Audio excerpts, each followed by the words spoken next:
Throughout history, artists have grappled with one of the most profound truths of human condition. Our impermanence, the fragility of human existence, marked by vulnerability, mortality, and the fleeting nature of time, has inspired countless works of art that seek to reflect questions and even find beauty in the ephemeral. Exploring mental health, illness, and decay, these artworks do not shy away from discomfort. Instead, they confront it, offering viewers a mirror to their own transience. In this collection, we explore how artists use form, materials, and metaphor to capture the delicate balance between life and death, presence and absence, strength and fragility. Whether through fragile materials like glass and paper, distorted human figures, or symbolic decay, these works invite us to reflect on the delicate threads that bind our physical, emotional, and spiritual selves. They remind us that to be human is to be vulnerable. This is Still Life with Skull, Leaks, and Picture, painted by Vincent van Gogh between 1885 and 1887 during his early Dutch period. The painting blends technical study with deep symbolism. The skull represents mortality, a classic memento mori, while the leaks and pictures suggest everyday life and the cycle of nature. Together they evoke a quiet reflection on life and death. With its earthy tone and dramatic lighting, the piece show Van Gogh's mastery of shadow and mood, influenced by Dutch masters like Rembrandt, though more subdued than his later work. It hints at the emotion depth and existential theme that would define his art. The Green 1903 is a key work from Pablo Picasso's Blue period, creating during a time of deep personal grief after the suicide of his close friend Carlos Casagemas. Painted in cool blue tones, the piece explored themes of love, life, and death. The figures, modeled after Casagemas and others, symbolize emotional struggle and human vulnerability.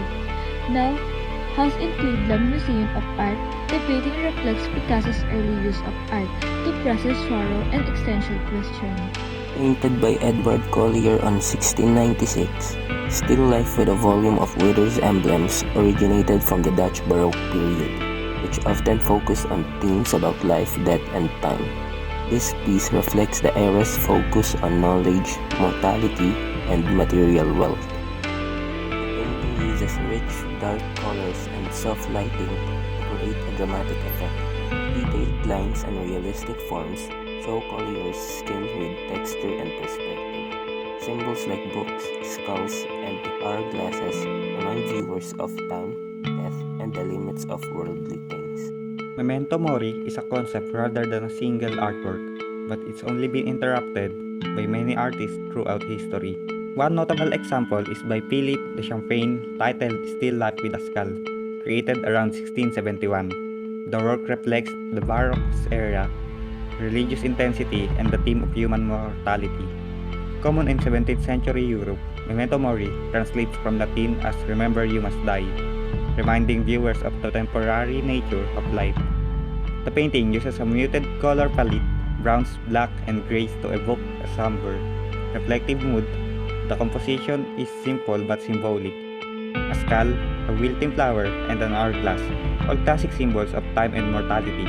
Lines are clear and sharp, directing the viewer's eye from one object to the next.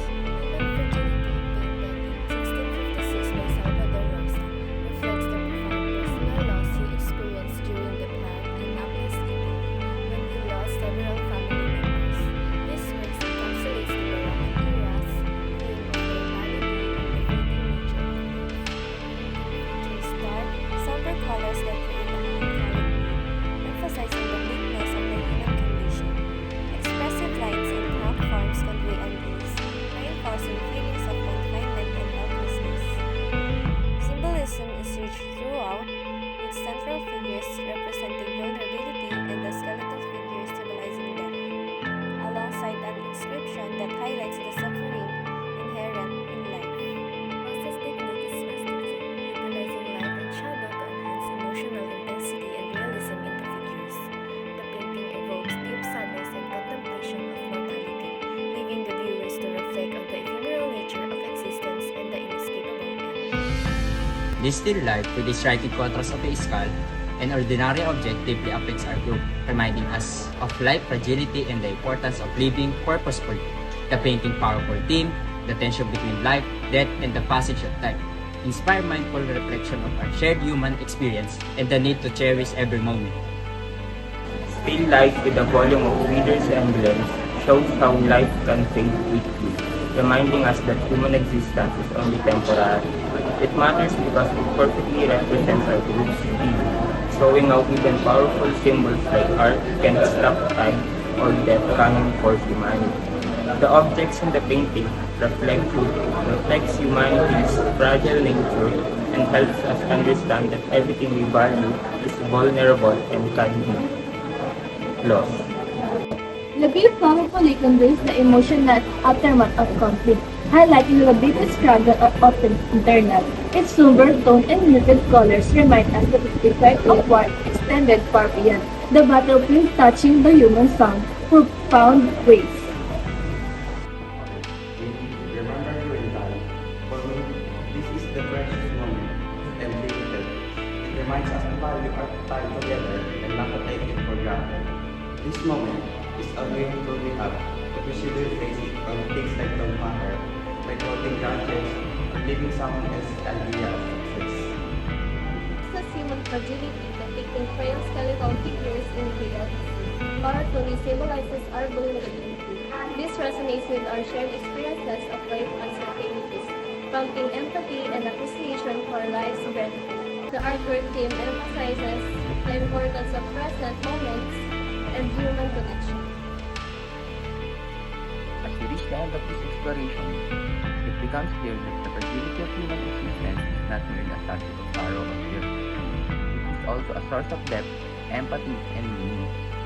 The artwork presented serves not only as reflection of vulnerabilities, but as affirmation of our shared humanity. In their honesty and sensitivity, they reveal how impermanence can be a catalyst for connection, introspection, and even resilience. By confronting themes of mortality, loss, and transformation, these artworks encourage us to see fragility not as weakness, but as a fundamental part of what makes us alive.